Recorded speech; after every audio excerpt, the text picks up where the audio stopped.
So now we are going to do Gufoni maneuver for right lateral canal BPPV, which is geotropic. Geotropic is the most common. Okay, so for right, we are not going to turn patient head by left and right, nothing.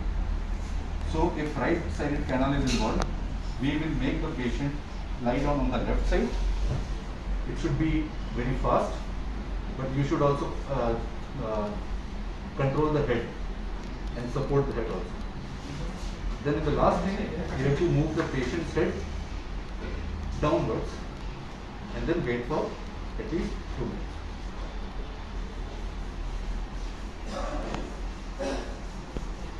And then you can make him sit. That is the right lateral canal Gufoni maneuver for geotropic variety.